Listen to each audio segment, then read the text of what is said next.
Hello do-it-yourselfers, welcome back to my channel. I'm Terry Peterman, the Internet Electrician. In this video we're going to tackle a project to get the electrical supply in place for an EV charger at your home residence. So let's explore some of the options that might be available to you and let's get this done.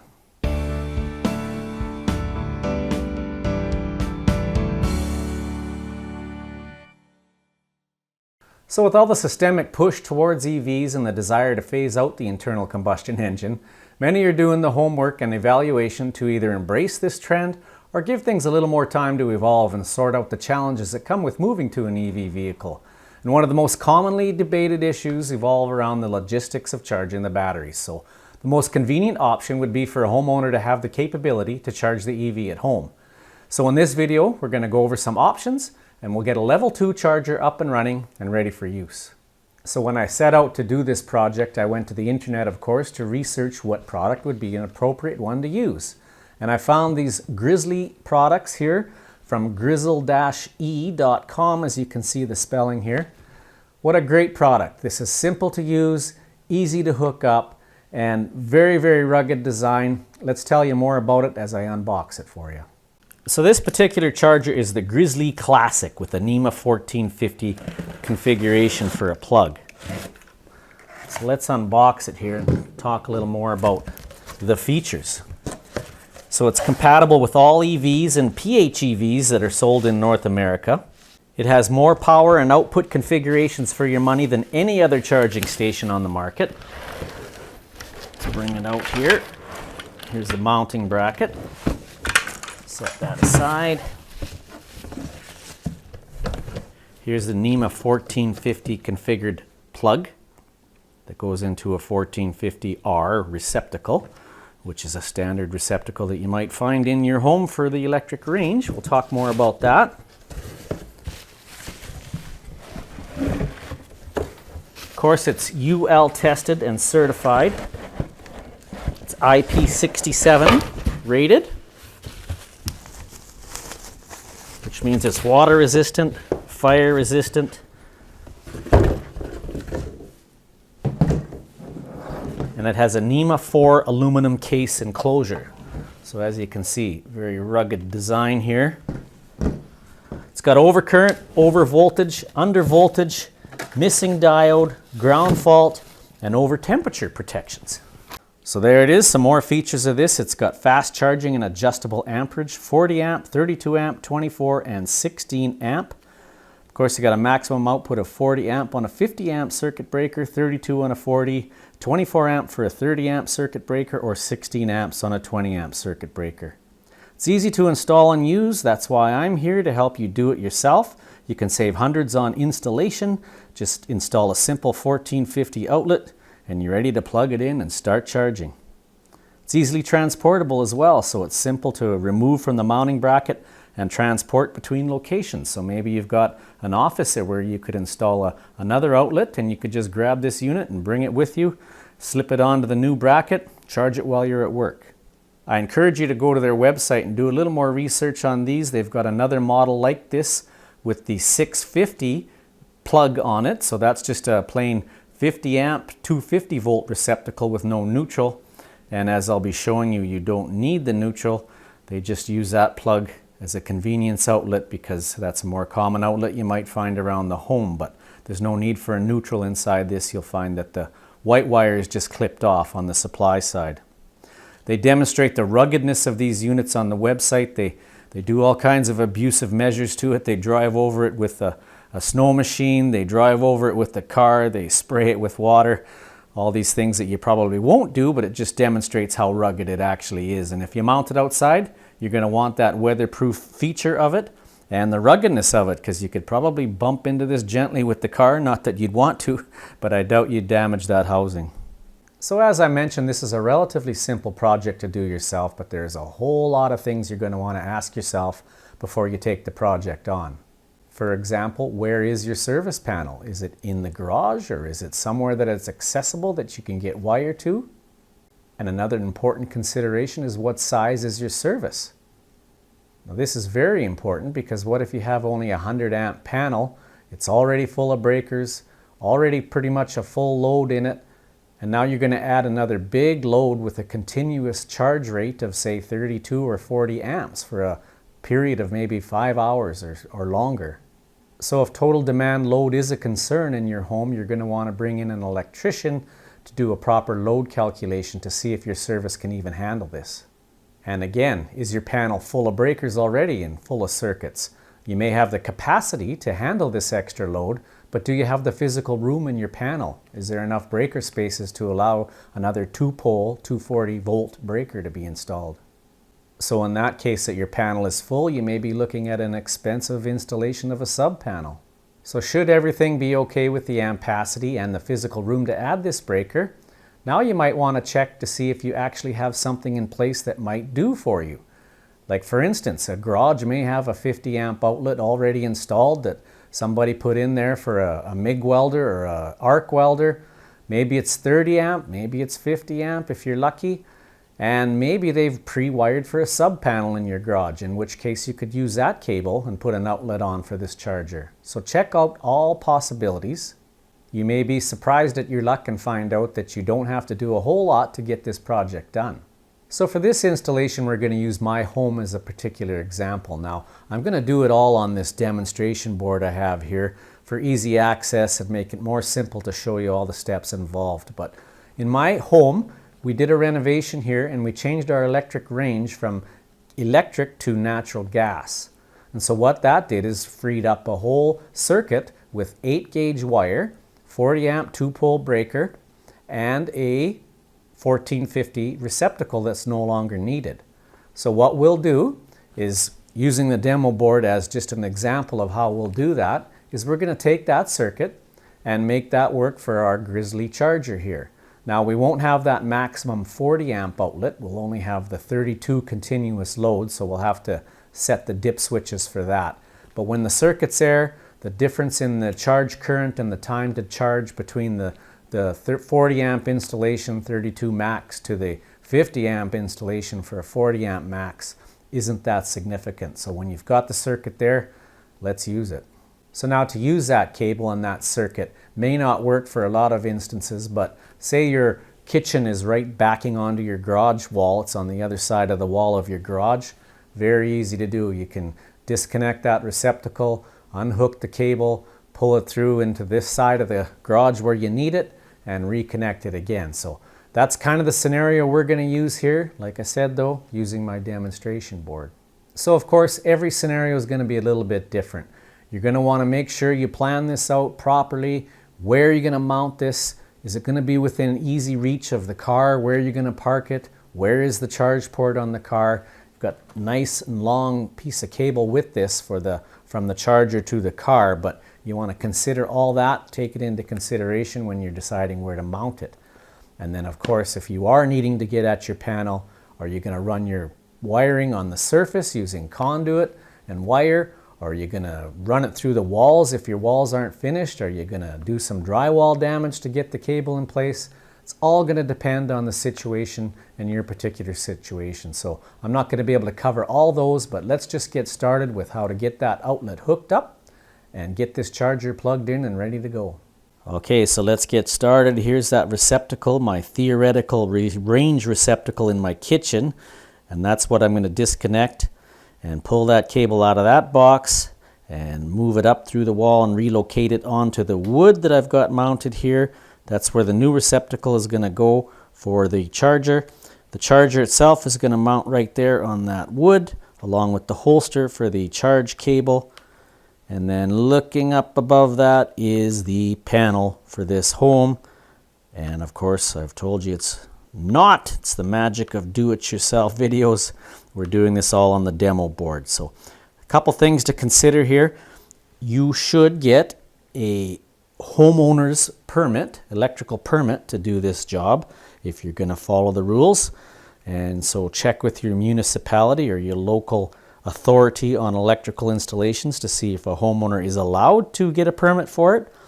And if you are, then you can go ahead and see if they require one. They may say, don't worry about it in this particular case because you're using a circuit that was already installed and basically relocating it. But just cover yourself, check out the requirements, And if you're going to get an electrician to do it, of course, he's going to be covered by his permitting process to get it done.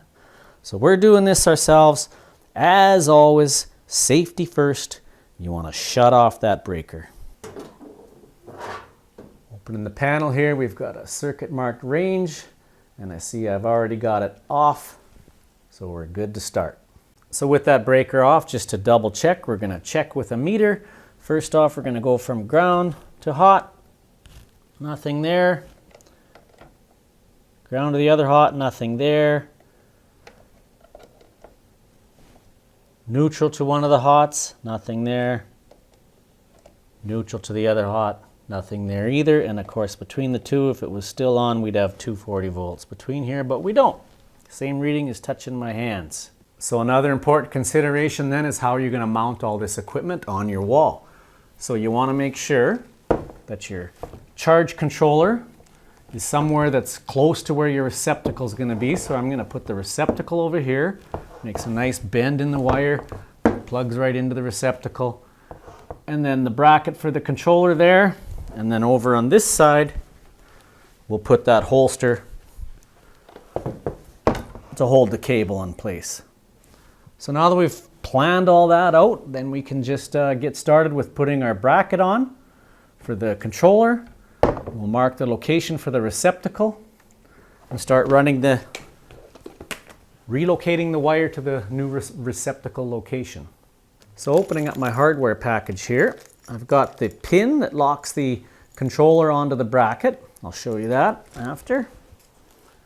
And we've got some good heavy-duty screws to mount that bracket to the wall, so I'm probably going to use something a little less aggressive. Unless I put it, actually I'll put it right into the stud, so then we know we got a good solid anchor point. And put those aside. Here's the actual bracket for it. So the bracket mounts on the wall like this, and this has to get mounted to the back of the charge controller. For that, they've sent hex head screws, machine bolts. So we have to mount that to the back of the charger. Making sure you've got the right side up, and that's the side with the hole in it for the bar to go through to lock it into place. So we have to mount the bracket to the back of the charge controller and tighten those bolts down. Okay, so there you see I've got the bracket mounted onto the back of the charge controller. Now we need to mount the base plate on the wall. So putting the bracket on the wall, I marked these, leveled them with a level so that the bracket is level, the charger will be level. Pre-drilled the holes, because these are awful beefy screws. Get that one started. Don't tighten it right down till you get the bottom one going. And then tighten the top one. That's not going anywhere. Now we'll just test fit the charger on the bracket.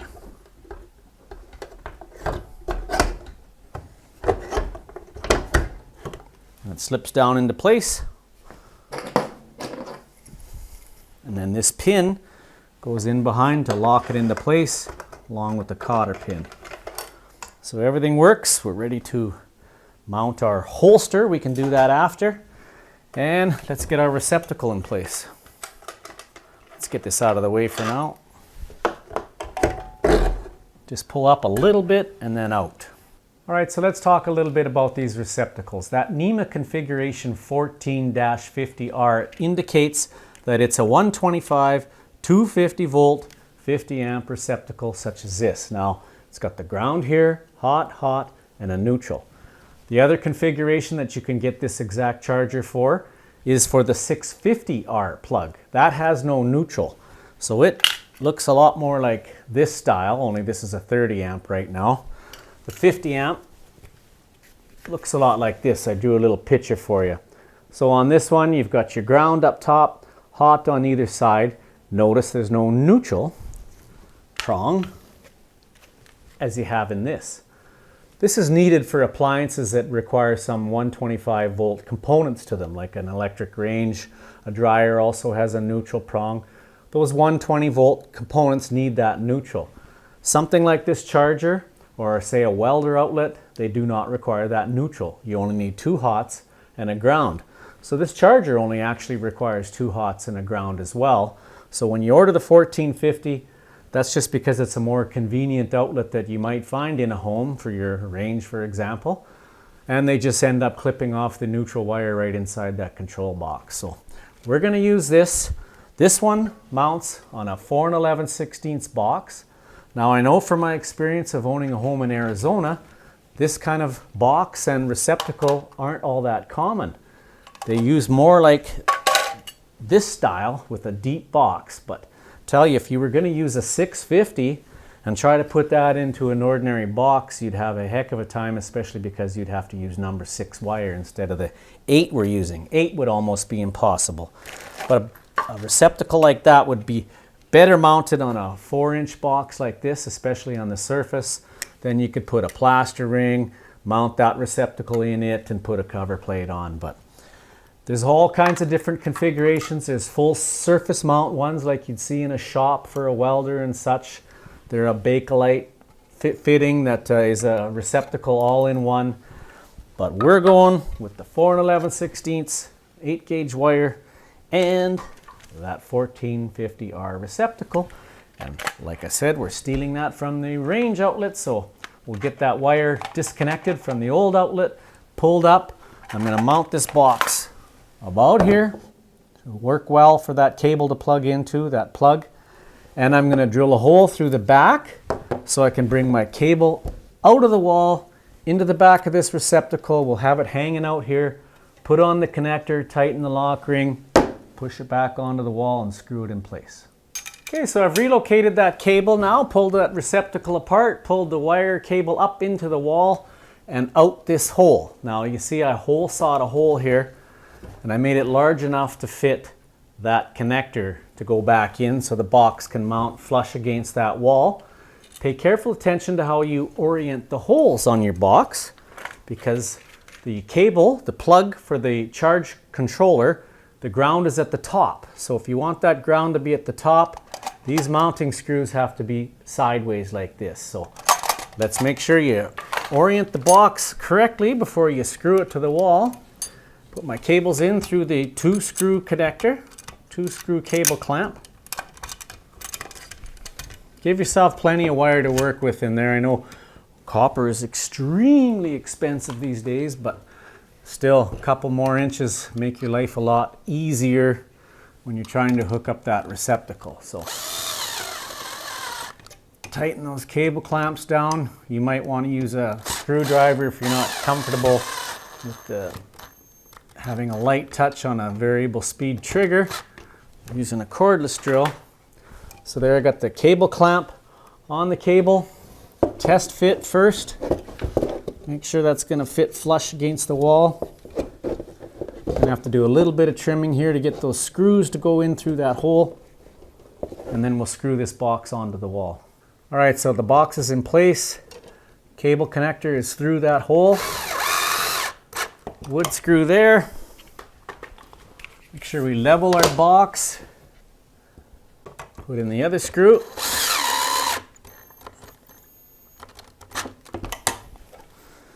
And now we're ready to put on our receptacle. So we'll strip our conductors. I use a utility knife. Most T-strippers you have won't have an 8-gauge stripper, so there's really no other way to do this. The main thing is not to score the conductors, nick the copper. Just want to take that insulation. And then I gently ring the conductor, ring the insulation without touching the copper.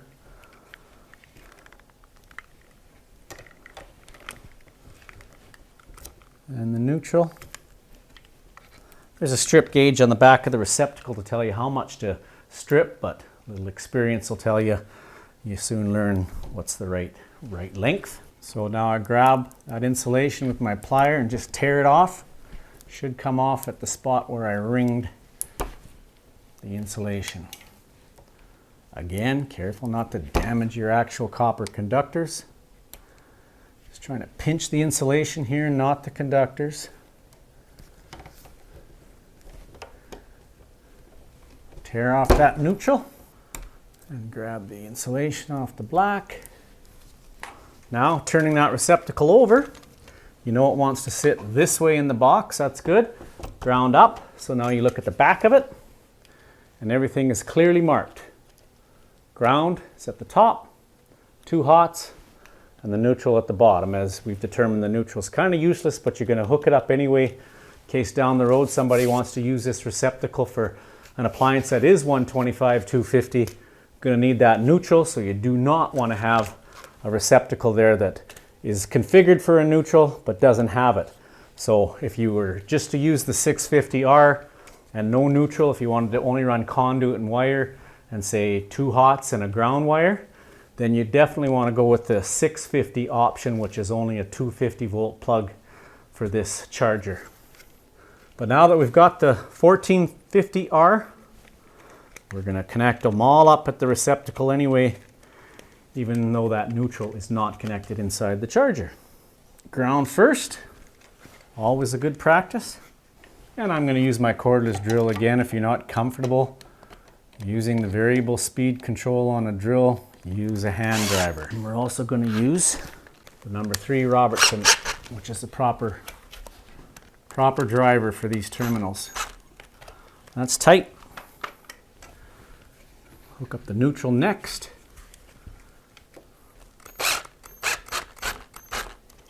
Neutral, and with stranded conductors, always wiggle them before you do that final tightening, because they will slip around each other and you'll get another 1/4 of a turn on them. 1 hot on one side, tight, wiggle,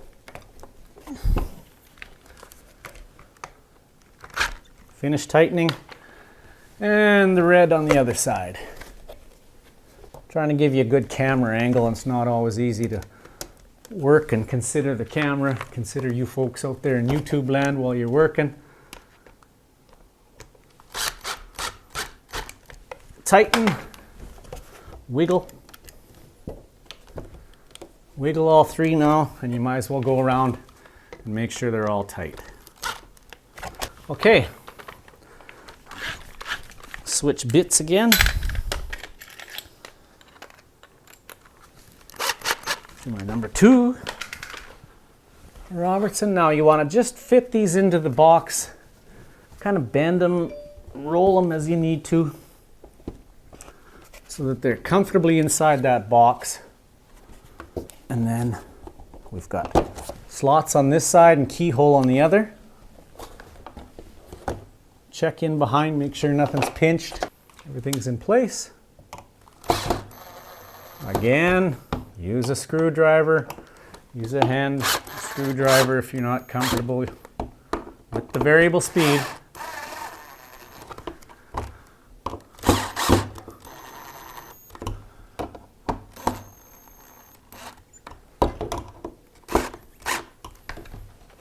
All right, let's mount our charger. That's nice and tight, screwed firmly to the wall. Mount our charger. Mount our holster and check the outlet for the proper voltage and plug it in. Okay, the final step before we open up the panel, show you the connections in there, how you would hook that up inside the panel. And then we'll test our outlet, make sure we have the proper voltage. I've got the holster and cable hanger mounted. Fits nicely there. And it goes into place. Guess you have to take off the guard. And there your connector is in the holster. Cable on the hooks. All done. Okay, so here we are inside the panel. This is that number 8 3 conductor Romex or Lumex or NMD 90 cable coming in. You can see the ground is in behind here, hooked to these bus bars that are right screwed to the panel tub. And the green screws, that's where the ground terminal is. and that's where the ground wire for this cable is connected. It's a 10 gauge ground wire for 8-3 cable. So that's screwed firmly to the back of the panel onto the ground terminals. The white wire, the neutral, as you can see, coming up here, and it's on this bus bar, this terminal strip here, that is for the neutrals. And then both of our hots, one on each of the 40 amp 2-pole breaker. This is a tandem quad style breaker from Cutler Hammer. So you see we've got a 15 on top, 40-40, and a 15 on the bottom. So we're using the 2 center ones, and we're ready to turn that on. Always turn your face away from a breaker panel when you turn a breaker on. Things felt kind of soft, so we'll turn that on again. Put the panel cover back on, and we'll test the outlet, make sure we got power. All right, you guys watch the meter. I've got it set to volts AC and DC, and then hit the function button to make sure you're showing AC on the meter. You see some millivolts bouncing around there. That's nothing. You're looking for a full reading. So let's try from ground to hot on our new receptacle. 118, 119 volts. Ground to the other hot. 118 or 119 volts. Ground to neutral should be 0, and it is. There's millivolts there, so that's nothing at all. And then hot to hot. And we're going hot slot to hot slot, 238.2 or 3 volts. So we're good to plug this unit in. All right, so it's worth mentioning again that we don't have the full capacity of a 40 amp charger here. To do that, we would have to use a 50 amp 2-pole breaker and 6 gauge wire. So, having said that, they don't include a manual with your kit here. What they do include is a single leaflet and a QR code that you can scan to get to the online manuals. Because now that you don't have it, it comes preset for the 40 amp full charge. We've got to go down to a 32 amp. And so by going to that manual, you find out how to set your dip switches, and it just happens to be number 1 up, number 2 down, number 3 up, number 4 down to drop to the 32 amp full capacity for the 8 gauge 40 amp circuit. And as I mentioned, you can see where that neutral is just clipped off here inside the charger. So they're not using that neutral, as I mentioned a couple times. All right, so with the breaker back on, outlet tested for proper voltage, time to see if our cord comfortably plugs in, and it does, thanks to our pre-planning we did.